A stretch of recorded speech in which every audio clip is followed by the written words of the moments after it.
Hello everyone, Bridget here and welcome back to my channel. Today we are starting a brand new series, and this is one that I am very excited to start because it is filling a gaping hole that I have found in the YouTube community. Now, for those of you who don't know, I am a screenwriter and I am going to film school in the fall. I am currently working on my first pilot script and working on the concept stages of a series. And one of the things that I have noticed is that there aren't a lot of videos on YouTube about writing for television. I have tried searching television writing, and mainly what you get is how to pitch your TV shows. You get broad stuff about writing in a writer's room, but not a lot of in-depth stuff. So this series is going to be me dissecting pilots that I know and love and breaking down what makes them successful and all of the things that I am talking about, all the terminology that I'm using, are from two masterclasses that I took in the last 2 weeks. One from Shonda Rhimes, who did Grey's Anatomy and Scandal, and the other is from Issa Rae, who did Awkward Black Girl and Insecure. Those are amazing shows. Go check them out if you haven't already. And yeah, I thought we would start off this series with the pilot that I know all too well, which is Supernatural. Now, this isn't going to be a typical reaction video. I am going to be watching parts of the episode, and well, I actually am going to be watching the full episode, but cutting it up so that it is me talking about the different aspects of what makes a good pilot. The points that I'm going to be covering will be character introduction, series setup, why now, and conflict. Series conflict. All these things really play into setting up everything that's going to happen, and I am excited to dive into not only this pilot but the whole series. So yeah, let's just get started and start watching the Supernatural pilot. I got him. Sweet dreams, Sam.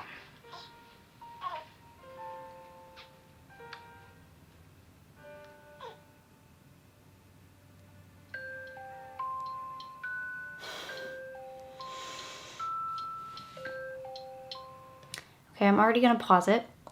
And this is one of the points that you really want, and that is to set the tone. We have the setup of the family, and then we get introduced to the tone shift. We have a family that we want to be happy. We want them to have a good life. And then we have intercut with really creepy music, and then we get introduced to the kind of show that we can expect. So that is an important thing to keep in mind because the pilot is setting the stage for overall what your show is going to look like.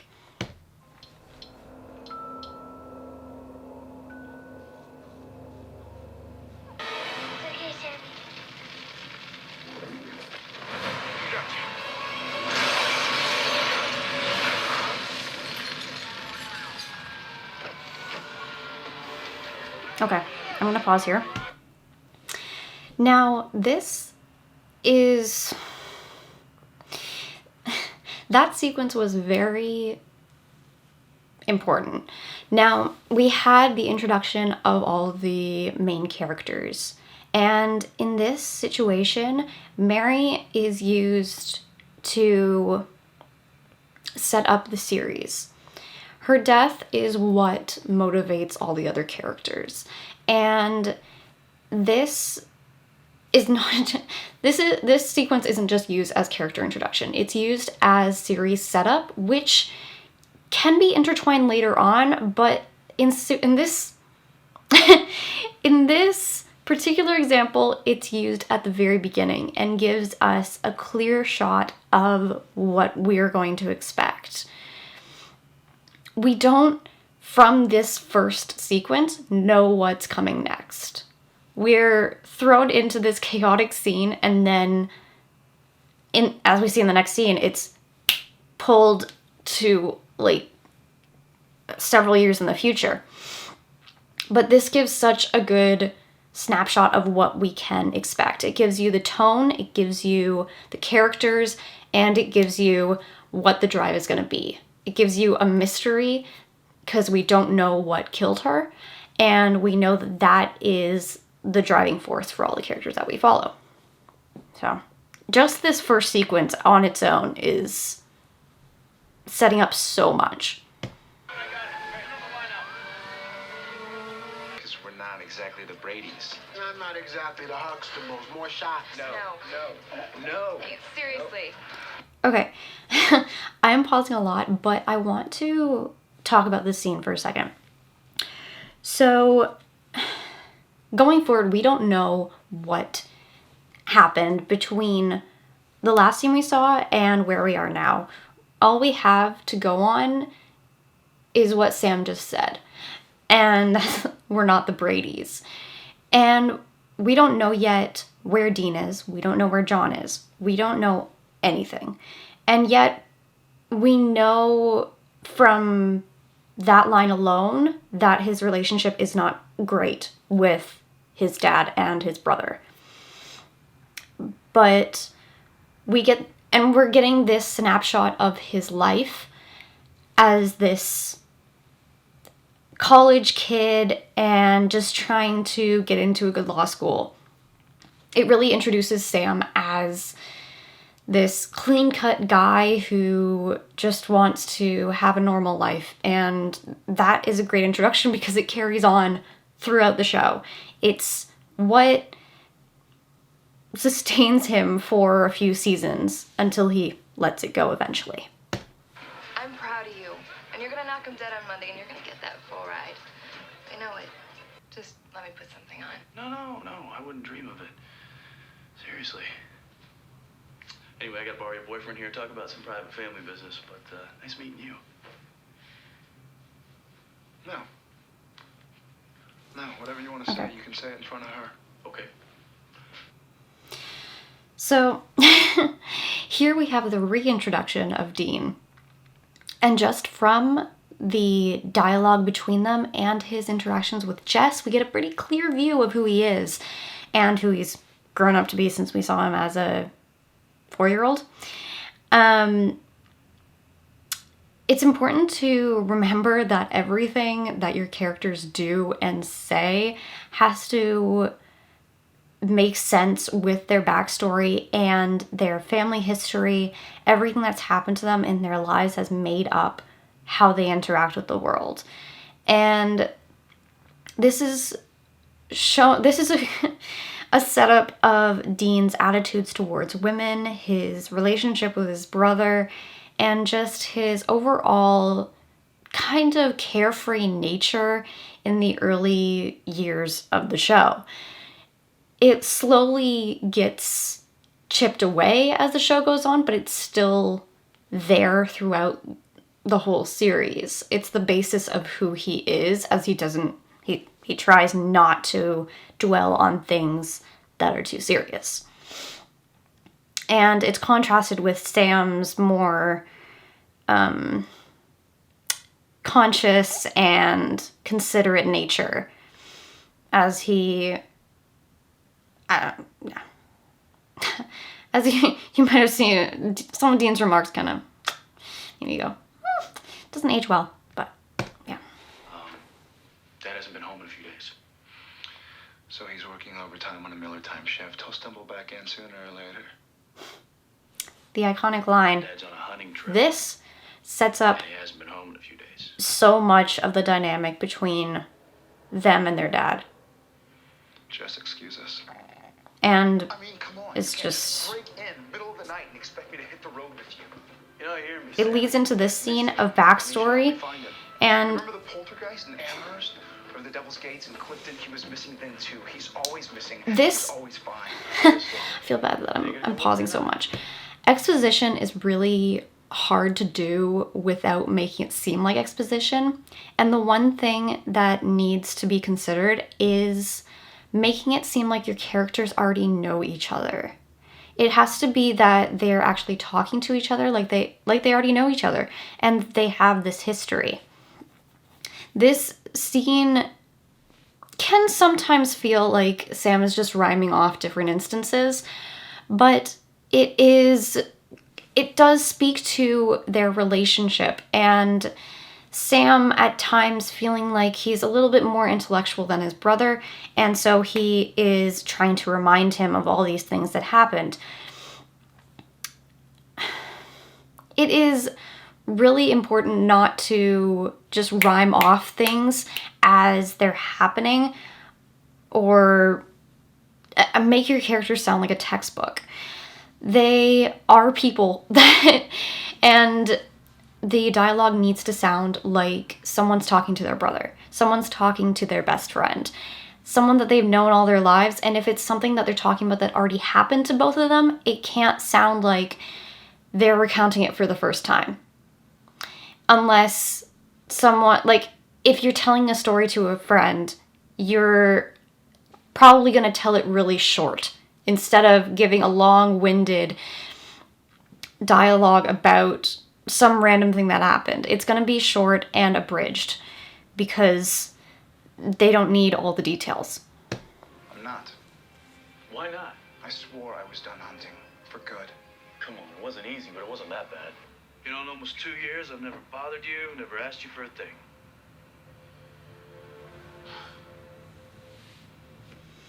Okay, so this seems like a good time to pause and talk about one of the points.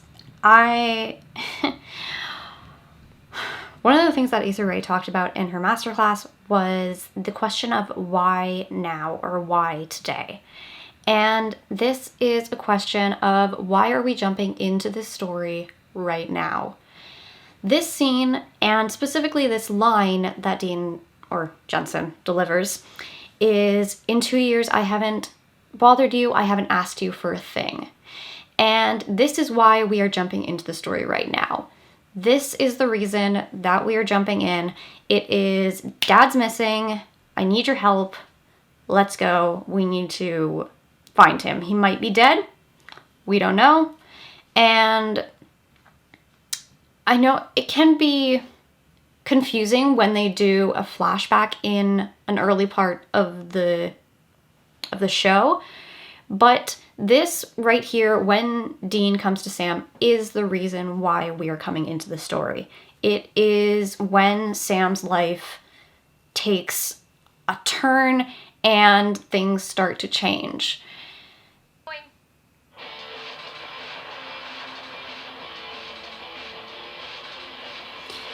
Another thing that is very useful in an episode is to have a ticking clock. A ticking clock.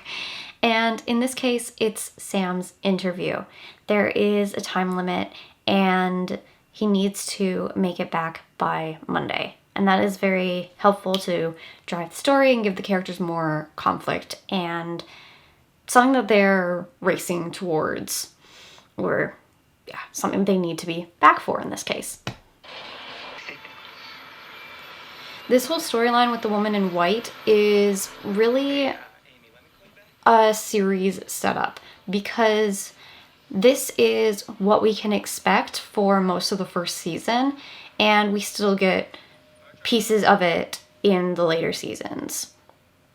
It is a conflict in a way for this episode. Like, it's something that they're dealing with, but at the same time, it is really series setup because it is what we're going to be dealing with for most of the season. Even though it's not this particular case, it's what we can expect. This kind of structure. Party or something? Come on, they don't really know what's going on. We're all alone on this. I mean, if we're gonna find Dad, we've got to get to the bottom of this thing ourselves. Can I help you boys? No, sir, we were just leaving. Agent Mulder? Agent Scully? That scene was really important in establishing the morals of the characters and also introducing the music, introducing the pop culture references. We had Agent Mulder and Agent Scully from X-Files, and we had the, again, clashing of Sam and Dean's morals with each other, which all of this really sets up the story and the relationship that carries through the show. The pilot, I can't enforce this enough, is literally the show encapsulated into one episode. There is no way to escape the pilot, and making a good pilot means most likely it's a good show. So this is the concept, and going forward, this is what you're working with. This is the framework, and everything has to build off of this. So that scene in particular was very well done in showing us who the boys are and the kind of world that we are being introduced to. Might take a while. Dean, I told you, I've got to get back by Monday. Yeah. Have to reinforce the ticking clock. The interview. Yeah, I forgot. You're really serious about this, aren't you? And this one in particular has Become some lawyer, a lot of... marry a girl. We have the ticking clock, but we also have conflict. We have conflict between Sam and Dean because of their differing morals. It's a ticking clock that has more suspense than usual. It's not just suspense for Sam, it's kind of triggering for Dean, as we find out later, which is an important seed to plant this early on, because he gave up so much of his own life to pursue hunting and to please John. So we see that it's rather upsetting for Dean that Sam is choosing this over finding John. Maybe, why not? Does Jessica know the truth about you? She's a woman in white. You sly dogs. All right, so if we're dealing with a woman in white, Dad would have found the corpse and destroyed it. So this scene is important to introduce the mythology of this universe and really establish the world that we're stepping into and the world that these characters operate in. There's no... Introducing characters and your world is insanely important, and there's no real detail too small. Well, actually, there are details too small, but knowing what the characters deal with on an everyday basis is really important, and the lines of work that they deal with, and just overall the world that they live in and the span of reality, because we operate in our own version of reality, and television can take us into a different version. So establishing the rules of this reality is very, very important. And this scene does a good job of telling us what these characters deal with on a regular basis in a fairly simple way. She might have another weakness. Dad wanted to make sure he'd dig her up. This is? Again, introduce everything you can that is of importance. Right here we have them introducing John Winchester's journal in the pilot, and this is an insanely important item that will carry on for the rest of the show. So introducing it in the pilot gives us another step into the world and how these characters operate.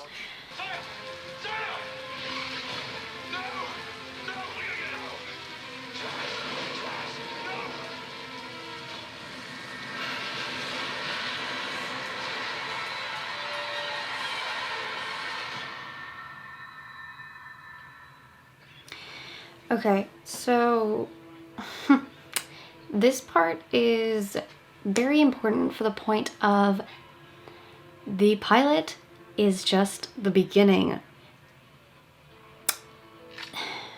This is Sam's massive turning point. And at the end of a pilot, there needs to be something huge or in some way life-altering that happens to one of the protagonists. Something that sets them on a new path and sets them on a new journey that we want to follow. We want to know what happens next to these characters. And for the example of Supernatural, it's following Sam as we have newfound curiosity of what killed Mary and what killed Jess. And the echo of it happening to both John and Sam creates even more curiosity in the audience and creates even more tension for the characters. Okay, that was my analysis of the Supernatural pilot. I hope you all enjoyed my breakdown of this episode. I would really appreciate your feedback and letting me know if you enjoy this series so far. I am going to keep doing them because I really enjoy it, so you're kind of stuck with it. I am planning to do the Bridgerton episode 1 next week. I did do research into the first episode of Bridgerton, and it does qualify as a pilot. Disclaimer, just because a episode is entitled pilot doesn't mean that it wasn't treated as a pilot when it was presented to the networks.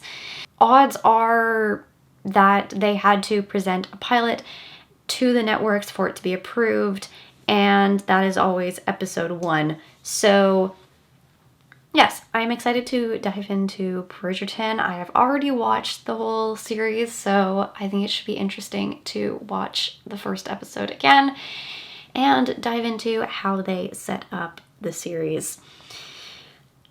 All right. And on that note, I hope you all enjoyed this video. Give this video a like if you did. Hit that subscribe button and ring the bell so that you don't miss an upload. I will be doing more episodes of this series, just not to do with Supernatural. And yes, I will see you all on Friday with another video. Bye!